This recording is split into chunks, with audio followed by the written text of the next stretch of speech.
4,000 years ago, I would not have had to tell you this, since if you lived in those times you would have been taught this in school, but 4,000 years of a powerful directed misinformation campaign have taken their toll, and it'll take me some effort here to clarify some basics for you. The Sumerian civilization is the oldest known human civilization on Earth. Their gods were called the Anunnaki, which in Sumerian means those who from heaven to earth came.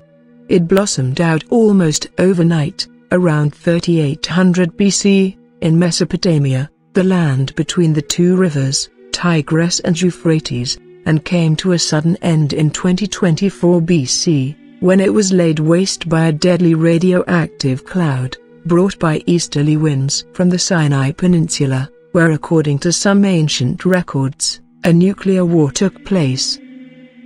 The huge black scar in the face of the Earth, in the southeastern part of the Sinai Peninsula, and the blackened stones that show signs of being instantly melted by extreme intense heat. There is more evidence. Higher than normal levels of radioactivity have been found in the Dead Sea. The site of Sodom and Gomorrah have been nuked at the same time. And in the land of Sumer itself, a recent study has found that around the time of the destruction of Sumer, there was a sudden climate change there, the nature of which is consistent with a nuclear fallout. The Sumerian civilization disappeared around 2000 BC, just as suddenly as it appeared. It is clear that its fall was very tragic, as many Sumerian lamentation texts have been found bewailing the destruction and desolation of various Sumerian cities.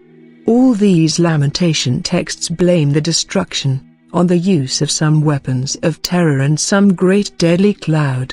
The detailed descriptions of their effects leave no doubt that the weapons of terror were nuclear weapons. The intercontinental ballistic missiles that dropped nuclear warheads on Sodom and Gomorrah were launched from Africa and belonged to the Anunnaki. The Sumerian-era epic lists 5 cities, along with the spaceport in the Sinai, that were nuked, Sodom and Gomorrah being only 2 of them. The Bible goes into more detail as to what was actually going on. History had it that, following the invasion of the Pleiadians, helped by Abram, the Anunnaki met in their assembly, and decided to nuke the spaceport, so that it did not fall into the hands of the Pleiadians. Armed with proper understanding of who the ancient gods really were, we can now properly address the question of why do we not see them and their advanced technologies among us, and why have we not seen them over the past few centuries? Where did they go? Zecharia Sitchin does not answer, or even address this question, and for the most part ends his Earth Chronicles in 2024 BC. In my research, I have found that all evidence points to the Anunnaki gods being overpowered and forced off the earth by Yahweh of Judeo-Christianity over the period from around 2000 BC to 1000 AD. The trouble started around 2000 BC, when just as the Anunnaki were fighting between themselves over whether Enki's son Marduk would get his wish to take control over the human settlements from the other Anunnaki gods, something very strange was happening to a man of Sumerian descent named Abram. He received directions from some god. Logic suggests that this god was God Yahweh of Judaism, but there is no direct proof of this so far. The first appearance of Yahweh on earth is at the time of Exodus and the creation of the State of Israel in 1433 BC. But regarding the creation of humankind, Yahweh had his version of history that has been taught to people over the past 3,500 years. Enki was the devil. Enki appears in the Bible as Nahash, the serpent, who seduced Adam and Eve. So who was Yahweh? He was a god in the same sense in which the Anunnaki were gods. He was a ruler, a head of state. Of the Pleiadians, he led the human slaves out of Egypt and into the Palestinian land he had picked for his state of Israel. Like the Anunnaki, he was also a real physical force, not a myth in people's minds. Some thinkers have been puzzled by how could the Jews so easily escape the Pharaoh's troops and defeat all the indigenous people of Canaan, who put up a defense against their invasion, even though the Jews were never particularly good warriors.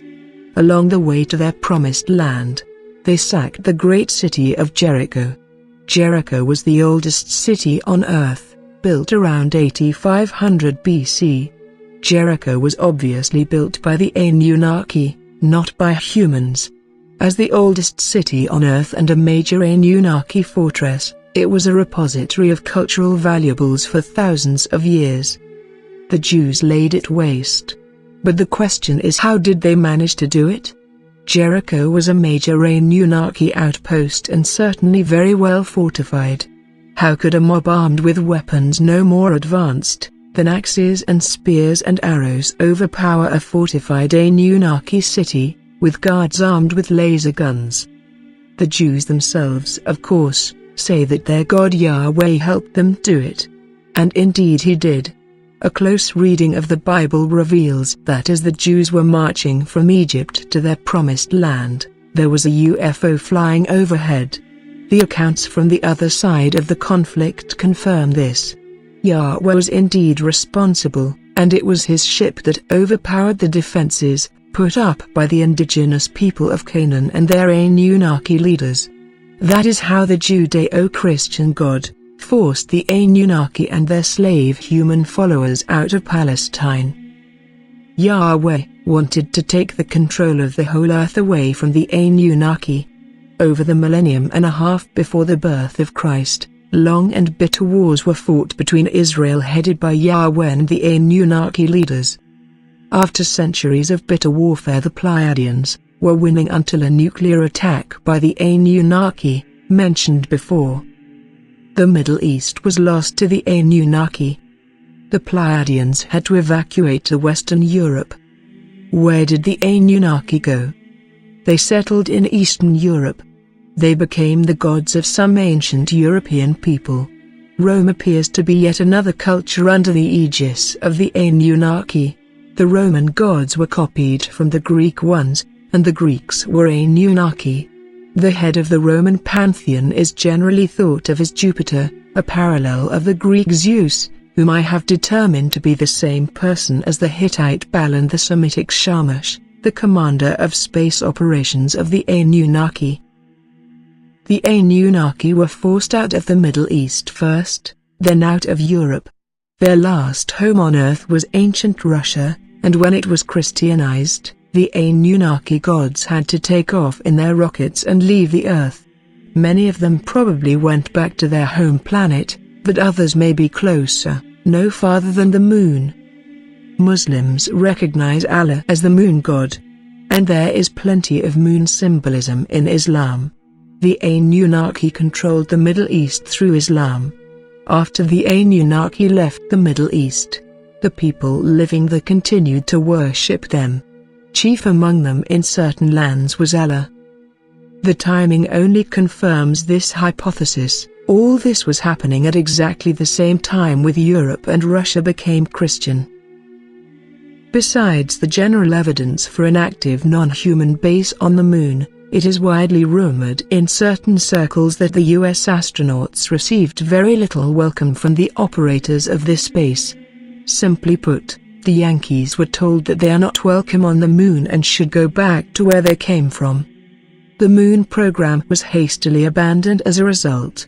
I also suspect that the Soviets never went there not because they couldn't, but because they already knew. If the moon base is under Anunnaki command as I suspect, their lack of hospitality to Uncle Sam's ambassadors is quite understandable. The present-day American imperialism, hated by the rest of the world, is almost certainly of Anunnaki origin. When the European thinkers of the Renaissance rediscovered the ancient Egyptian teachings, they associated themselves first and foremost with the Egyptian goddess Isis. Sitchin has shown that Isis was the great-great-granddaughter of Anunnaki leader Enki. Enki led a separate faction of the Anunnaki that I believe was partially Syrian, as Enki's mother was apparently from Sirius, the brightest star as seen from Earth.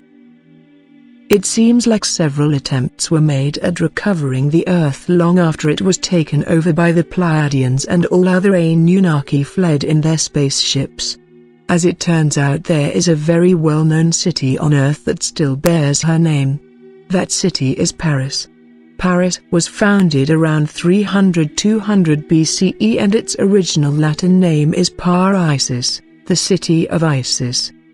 In light of this knowledge and of the fact that France was a major center of the Enlightenment, coupled with some other curious facts, for example that Josephine, Napoleon's wife, considered herself almost a reincarnation of Isis, or that the French have copied many Egyptian elements and seriously contemplated building their own stone pyramids, a case can be made for the hypothesis that the Renaissance, which significantly weakened the Catholic Church, was none other than another attempt by the Anunnaki to take this planet back from the Pleiadians.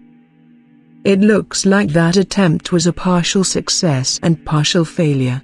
It wasn't entirely successful, as the French Revolution was not carried all the way to a permanent regime change to bring back ancient Egypt under the Anunnaki. But it was a partial success in that feudalism gave way to capitalism. The internal contradictions of wild capitalism led to revolutionary situations forming in Russia and Germany, but the two countries took drastically different paths. As the hidden war between the Anunnaki and the Pleiadians took a new turn. I believe that the Cold War was actually that very same cosmic war, with the Soviets being on the side of the Anunnaki and the US being on the side of Pleiadians. Stalin's father was a Knyaz. Knyazi were the olden Russian nobility stemming from pre-Tsarist ancient Russia. They probably allied with the Anunnaki to take Russia back. Nowadays the Anunnaki move like a horde, taking over countries from within, stripping it of all wealth, then moving on to the next. It's hard to tell where they control and not on purpose, as their plan is to deceive and infiltrate our societies. They do this very well, as their lives depend on it. Why would they try and take our countries, you ask? You have heard the saying, run from a knife, rush a gun. If they are in our countries, we can't nuke them. Pretty simple and effective. They first had to take over the church, so they could change history and erase what really happened. When the history was changed, we forgot about our oldest enemy and instead are taught that they are the chosen people. They now control Earth once more.